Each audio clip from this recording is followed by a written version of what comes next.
어, 기록을 하면서 오늘의 주제 초안 전쟁입니다. 이 초안 전쟁은 기원전 206년에서 202년까지, 그러니까 예수님이 태어나기 전에 그 이야기거든요. 그래서 그 예수님이 태어나기 이전에 그 이야기를 갖고 여러분들하고 진행을 하도록 하겠습니다. 소제목은 제가 끝날 때까지 끝난 게 아니다라는 소제목을 붙였는데, 이 초안 전쟁의 주인공이자 항우하고 유방의 그 결말이 이 소제목을 아마 이해하는 데 도움 되실 겁니다. 이제 진나라가 최초로 중국을 통일을 해요. 지난주에 이제 진나라 통일에 대해서 이제 우리가 공부를 했었는데, 진시 황제가 처음으로 통일을 했는데 중국 역사상 최고의 간신이 나오죠. 조고라는 한간 간신. 그다음에 변소지 곡간지의 주인공이면서 진나라 통일에도 혁혁한 공로를 세웠지만 진나라가 망하는데도 혁혁한 공로를 세운 이사라는 승상, 이 두 인물 때문에 진나라가 통일하고 15년 만에 망합니다. 달랑 15년 만에. 이 진나라 사실은 이제 그 국민들 입장에서는 이 통일된 진나라가 굉장히 편편한 나라는 아니었어요. 왜냐하면 이 진시 황제가 의욕이 너무 많아가지고 그다음에 자기가 오랑캐 때문에 망한다라는 어떤 그런 기서의 그 문장을 보고 북방민족을 막기 위해서 만리장성을 축소를 해요. 그다음에 자기의 황릉, 진시 황릉 지금 뭐 어마어마하게 아직도 발굴이 다 안 끝났다 그래요. 그 어마한 자기의 묘를 또 축전을 하고 그다음에 전국을 고속도로를 까는 그런 공사를 한다. 그러니까 이 진나라 백성들은 굉장히 힘들었어요. 이 만리장성에 동원된 인력이 얼마나 많겠어요. 이 만리장성은 달에서도 보이는 유일한 인간이 만든 건물이라고 해요. 달에서도 뚜렷이 보인다 그래요. 뭐 위성에서 보이는 건 두말할 필요도 없고요. 근데 이 많은 인력이 이제 여기 동원되다 보니까 백성들이 편편치가 않았죠. 그래서 또 이 많은 것을 축소하려다 보니까 중국 전역에서 이제 노동자를 모집을 해야 되는데 이 노동자들이 이제 징집을 해서 며칠 날까지 못 오면 그냥 사형인 거예요. 그러니까 굉장히 엄격했죠. 그 법이. 근데 이제 반란이 일어납니다. 너무나 법이 엄격하고 국민들을 못 살게 보니까 당연히 밀란이 일어나게 돼 있죠.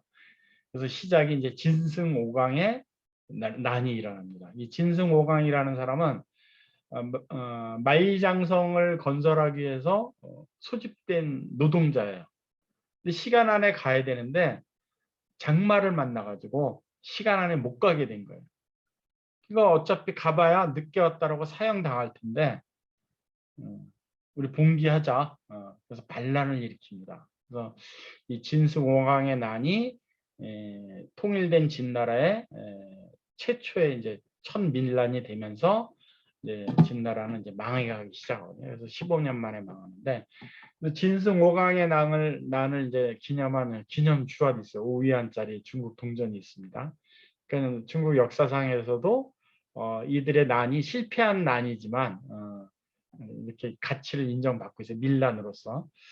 근데 이들이 실패는 했는데 어떤 영향을 주느냐면 진나라가 통일되기 이전에 그 흡수 통일된 나라들 있죠. 작은 나라들. 그 나라들이 이제 봉기를 하기 시작해요. 그래서 결국은 이 초나라의 그 장문집의 가문에서 태어난 항우라는 사람이 항우하고 유방의 자기 부하 유방의 힘을 합해서 진나라를 멸망시키고 진나라를 멸망시킨 데 혁혁한 공을 세운 사람들에게 중국 전역을 이렇게 영토를 분할을 해줘요. 그래서 초나라 진나라를 멸망시킨 항우가 뭐 서초패왕이라서 1등 황제가 되긴 하지만 각 지역에 이제 영지를 받아서 그 나라가 쪼개진 거랑 마찬가지입니다. 그래서 이 초나라를 차지한 항우 그다음에 여기 맨 서쪽에 있는 한나라는 오늘의 주인공이 유방이 이제 영토를 받습니다.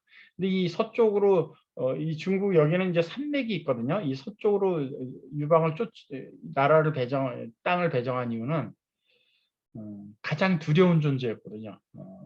항우 입장에서는. 그러나 가장 반란하기 자기하고 싸움을 걸 사람이 유방이었던 거예요. 그래서 이 부석의 땅을 준 거죠. 근데 결국 전쟁은 일어납니다. 그렇죠? 항우하고 유방의 싸움에 4년 동안 싸웁니다. 이게 이제 초안 전쟁이라고 하는데, 그러니까 항우의 나라 초, 그다음에 유방의 나라 한, 그래서 이 두 나라가 싸운 전쟁이라 해서 초안 전쟁이라고 합니다. 근데 이건 고우영 만화가 그 초안지라는 만화를 그리면서 이 항우하고 유방을 표현한 그림이에요. 아주 적나라하게 잘 표현한 그림이라고 봅니다. 이 유방의 부인 여우, 나중에 황후가 되죠. 항우의 부인 우위, 잘 표현했어요, 그림을. 유방은 굉장히 바보스럽게 표현을 해놨고, 항우는 굉장히 늠름한 장군으로 표현했어요. 이 유방은 동네 건달이에요. 47세가 되도록 변변한 직업도 없이 그냥 동네에서 술이나 먹고 뭐 양아치 따라 어울려 다니는 동네 건달 출신이에요. 근데 항우는 진나라가 통일되기 이전에 초나라라는 그 명문가의 자제예요. 대대로 장군의 가문을 갖고 금수저입니다. 지금 우리 얘기하는. 나이도 보면 엄청나게 차이가 나죠. 25살이라는 24살 차이가 납니다. 유방은 이 진나라가 망하고 이 항우가 진나라를 망하고 영토를 받을 때 나이가 47살이에요. 항우는 23살이고. 아주 고우영 만화가 잘 이제 이 두 사람의 성격, 출신을 아주 장렬하게 잘 표현을 했습니다. 이해도가 이제 많이 가는 이제 그런 그림이고요. 근데 이 4년 초안 전쟁을 하면서 항우는 뭐 역발산 기계사라 그래서 뭐 세 사람이 들어도 못 드는 그 무쇠단지 솥을 혼자 번쩍 들었다라 그래서 힘도 장사고, 지금 우리 얘기하면 뭐 근육질이죠. 근육질에다가 가문도 좋고. 그죠? 이 유방은 건달 출신이고 뭐 그렇지 못하고 그래서 많이 대변돼. 그러니까 둘이 전쟁을 하면서도 거의 뭐 70번 싸우는데 70번 다 항우가 이겨요. 가장 큰 전투가 이제 팽성 전투인데 항우가 달랑 3만 명으로 유방의 56만 명을 무찌릅니다. 거의 전멸시켜요. 근데 이렇게 대패를 했음에도 불구하고 뻔뻔하게 다 계속 전쟁을 해. 이게 이제 유방의 성격을 잘 표현한 그런 이야기이기도 한데, 그다음에 또 뭐 70번 전투하면서 뭐 항우가 계속 이겨요. 그래서 이 공격 천재 항우, 맨날 도망만 다닌다 그래서 도망 천재 유방, 뭐 이렇게 표현도 해요. 그러니까 이 두 사람이 초안 전쟁을 하면서 그 전쟁에서의 그 여러 가지 이야기를 우리가 한눈에 알아볼 수 있는 문장입니다. 공격 천재 항우, 도망 천재 유방. 유방은 항우에 의해서 죽을 고비를 많이 넘겨요. 어떨 때는 납작 엎드려서 피하기도 하고요. 그냥 납작 엎드려 항우한테. 그래서 피하기도 하고, 유방의 부하들의 어떤 잔꾀 지혜로 의해서 또 피하기도 하고. 그래서 항우는 유방을 죽일 기회가 많이 있었어요. 근데 그 너무 사나이다운 면이 있어서 죽이지 않았다고 할 수도 있어요. 그래서 그게 유명한 게 홍문연이라는 게 있는데 잔치를 베푼다. 유방을 초대를 해요.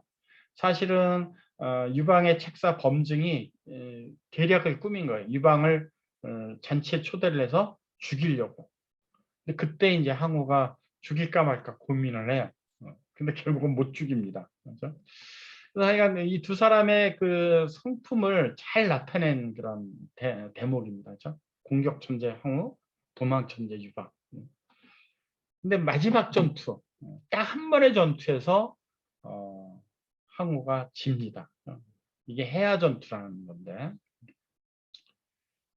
딱 한 번 전쟁에서 이제 지는데 이 진 자존심 때문에 항우가 패전을 했다라고 해도 과언이 아니에요. 그럼 왜 그러느냐면 이 해야 전투가 이제 그 중국 지도상 이제 이 부분인데 이게 중국이 이제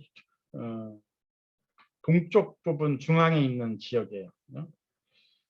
근데 이때 해야 전투에서 나온 고사성어가 뭐냐면 사면초가. 항우의 그 초나라 군사들이 사방에서 이제 초나라 노래가 들리는 거예요. 자기 고향 노래가 들리는 거예요. 그러니까 이 전쟁터에서 고향을 떠나온 이 초나라 군사들이 사면에서 자기 고향 노래가 들리니까 그 고향 생각에 많이 위축이 되죠. 그래서 이때 나온 고사성어가 이제 사면초입니다. 궁지에 몰렸을 때 이제 쓰는 고사성어거든요. 그래서 이 초나라 군사들이 고향 생각을 떠올리는 이 한나라 군사들의 그 초나라 노래 때문에 전쟁에 졌다라는 궁지에 몰렸다라는 뜻으로 쓰이는 이제 고사성어가 이제 사만초가입니다. 근데 이 해야 전투에서 지고 이 오강이라는 쪽으로 이제 항우가 살아있는 몇 명을 데리고 도망을 가요. 근데 이 오강을 건넜다면 이 오강을 건너면 그 항우의 고향이거든요. 이 건너가서 지금 졌지만 70번 싸워서 70번 이겼잖아요. 이 마지막 전투 한 번 졌는데 자존심 때문에 이 항우의 자존심 때문에 이 전쟁이 항우의 실패로 끝났다고 해도 과언이 아니에요. 전쟁에 져서 굉장히 부끄럽지만 이 강을 건너서 후위를 도모했다면 중국 역사는 또 다른 방향으로 흘러갈 수도 있었을 거예요. 그렇죠? 다시 항우가 재기를 해서 유방하고 다시 싸웠다면 이길 수도 있었던 일이 아니에요. 근데 자존심 때문에 자결을 합니다. 그래서 그 항우가 이때 나이가 31살이거든요. 고작. 이렇게 창창한 나이에 그 부끄러운 졌다라는 그 부끄러움 때문에 자살을 해요. 그래서 많은 후일의 사가들이 이것을 안타까워해서 많은 글을 남겼는데 대표적인 게 두목이라는 시인이 남긴 겁니다. 당나라 시인인데 병가의 승패는 기약할 수 없는 법. 그래서 누가 이길지 누가 질지 뭐 기약할 수 없는 거죠. 부끄러움을 참는 것도 사나이의 일이 아닌가. 그죠? 딱 한 번 졌다고 70번 싸워서 70번 다 이기고 딱 한 번 졌는데 그게 뭐가 부끄러운 일이냐 이거죠. 강동 자제 중에는 준재가 많았으니 그러니까 고향에 가면 또 많은 인재들이 있을 텐데 고향에 딱 피신 가서 으쌰으쌰해서 좀 힘을 길렀다면 권토중대 다시 천하를 제패할 수 있었을 텐데 그 부분이 안타깝다라고 당나라 시인이 얘기한 거예요. 저도 개인적으로 이 항우가 그 전쟁에 져서 부끄럽지만 잠시 후퇴를 해서 고향에서 좀 다시 인재를 모아서 충분히 다시 유방하고 싸워서 이길 수 있는 능력이 있고 아직 젊잖아요. 31살. 근데 이 자존심 때문에 자살을 하고 맙니다. 이게 드라마에서 이 한나라 병사들한테 둘러싸여서 항우가 자살하는 장면입니다. 이 자살할 때 이 부인 우의정 상당히 미인이라 그러는데 그다음에 이 적토마 가장 좋은 말을 적토마라고 표현하잖아요. 이게 항우가 탔던 말입니다. 그렇죠? 이 적토마 이 우의라는 항우의 부인도 항우가 자결하기 전에 죽어요. 이미 이제 졌다라는 그 두려움 때문에 자살을 합니다. 그래서 이 두 사람이 이 전투에서 치고 자살한 내용을 극화시킨 게 중국의 대표적인 경국 패왕별이 이야기가 바로 항우하고 항우의 부인 우위의 이야기입니다. 그렇죠? 기원전 202년에 항우가 해야 전투에서 유방에게 진다. 그렇죠? 사면초가 몰려서 대패를 하고 자결을 하지만 그래서 항우가 이때 이제 해야가라는 그 노래를 부릅니다. 그렇죠? 시를 지은 거죠. 힘은 산을 뽑을 만하고 기운은 세상을 덮을 만한데 이게 이제 역발산 기계사라는 뜻이거든요. 때가 불리하니 오추마도 나아가질 않는구나. 이 오추마가 이제 항우가 타던 말입니다. 오추마도 움직이지 않는구나. 우이야 우이야 너를 어찌한단 말이냐. 그 아름다운 부인을 두고 이 전쟁에서 진 걸 생각하니까 얼마나 자존심이 상하겠어요. 근데 고작 31살에 딱 한 번 졌는데 그게 뭐가 그렇게 부끄러운지 자기를 하고 맙니다. 근데 이 두 인물 마지막 전투를 이긴 이 유방과 이 마지막 전투에서 져서 자살한 자결을 한 항우의 그 리더십을 이제 평가한 건데 유방은 어떻게 하지? 항우는 어떠냐? 이걸로 이제 평가가 돼요. 유방은 무슨 일을 도모할 때 자기 부하들한테 이 일을 어떻게 하면 되지? 라고 묻는 거예요. 소통을 굉장히 중시 여긴 거죠. 의견을 많이 따르고 의견을 묻는 거죠. 근데 항우는 내가 이렇게 했는데 어떠냐? 거의 명령조죠. 그러니까 본인이 너무나 힘도 세고 명문가의 자제고 젊고 그러니까 다른 사람에 대한 신뢰가 좀 부족했던 거예요. 자기 고집이 좀 강했거든요. 진짜. 자부심, 좋게 얘기하면 자부심, 좀 나쁘게 얘기하면 자만심. 종이 한 장 차이지만.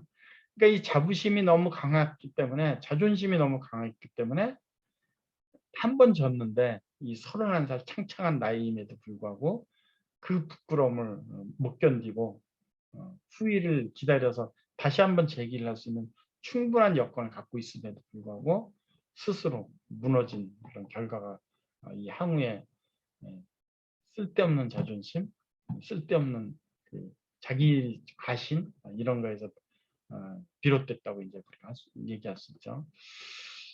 그래서 이제 유방이 그 항우를 제압하고 나서 죽이고 나서 통일을 시켰어요.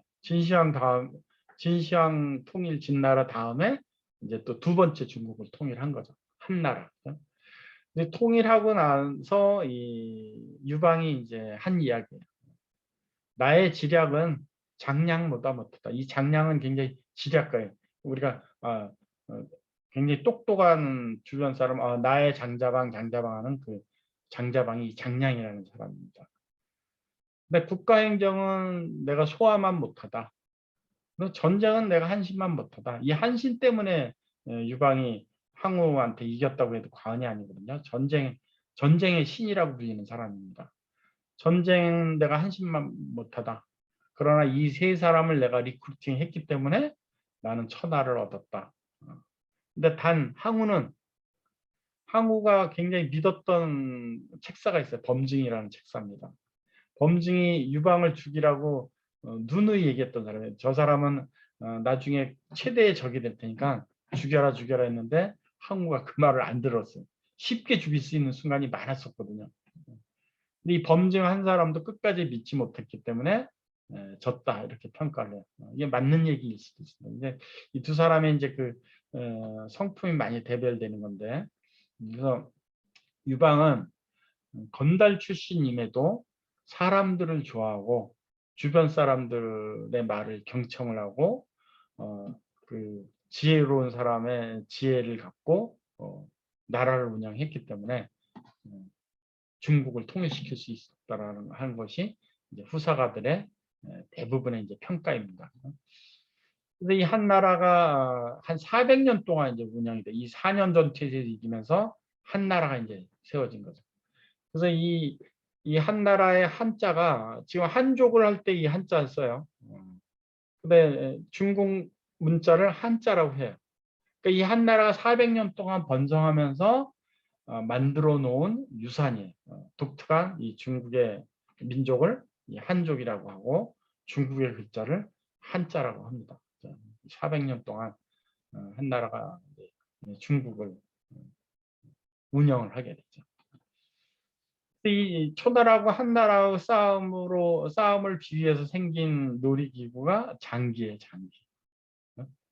이 녹색의 초나라가 항우의 그 초나라고, 이 빨간색의 한나라가 유방의 한나라입니다. 그래서 이 중국 사람들이 이 초안 전쟁에 대해서 얼마나 많은 그런 애착을 갖고 있으면 이렇게 장기라는 그 게임기로도 이제 역사가 이제 발현이 되고 있습니다. 뉴스킨 가장 아름다운 날을 추구를 하고 있는데 오늘의 그 가장 아름다운 날, 이 초안 전쟁을 통해서 우리가 배울 수 있는 가장 아름다운 날은 어떤 모습이냐면 끝날 때까지 끝난 게 아닙니다. 항우가 24살이라는 나이 차이로 한참 젊은 나이, 미래가 창창한 나이임에도 불구하고 70번 싸워서 70번 다 이겼음에도 불구하고 본인이 유방보다 훨씬 뛰어난 그런 능력을 갖고 있음에도 불구하고 마지막 전투, 이 한 전투에서 실패했다는 그 자격지심, 그 부끄러움, 그것을 못 이겨내고 스스로 자멸하고만 전쟁의 끝이 이 초안 전쟁입니다. 아마 우리가 뉴스킨을 하면서 굉장히 많은 전쟁을 치르게 됩니다. 이 전쟁이라는 표현이 맞는 건지 모르겠지만 뭐 리크루팅, 그다음에 소비자에게 제품을 권하는 거, 그다음에 뉴스킨 사업을 하면서 만나는 여러 사람들과의 어떤 관계, 이것을 전쟁이라고 표현하는 게 뭐 딱 그 적합한 단어인지 모르겠지만 이 수많은 접촉에서 우리는 많은 것을 겪게 됩니다. 어떨 때는 좌절도 겪게 되고 어떨 때는 내가 해도 안 되는 거라는 어떤 한계를 느낄 때도 있을 거예요. 근데 끝날 때까지 끝난 게 아닙니다. 그 다음에 이 뉴스킨은 끝날 때까지 계속 도전해볼 가치가 충분히 있는 비즈니스예요. 이 가치가 있는 비즈니스, 뉴스킨의 가치를 제대로 인식을 하셨다면 아마 나의 뉴스킨은 끝날 때까지 끝난 게 아닙니다. 여러분, 여러분이 하고 계시는 뉴스킨으로 결국 종국에는 통일을 시키는 중국 통일을 시키는 한나라처럼 4년 전쟁에서 이겨서 400년을 갔던 이 역사의 교훈을 갖고 끝날 때까지 끝난 게 아니다라는 집념으로 뉴스킨을 도전하시길 바라겠습니다. 경청해 주셔서 감사합니다. 다음 주에 또 뵙겠습니다. 감사합니다. 감사합니다. 수고하셨습니다. 네, 감사합니다. 감사합니다. 다음 주에 또 뵙겠습니다. 감사합니다. 감사합니다. 됐어요, 선생님. 자.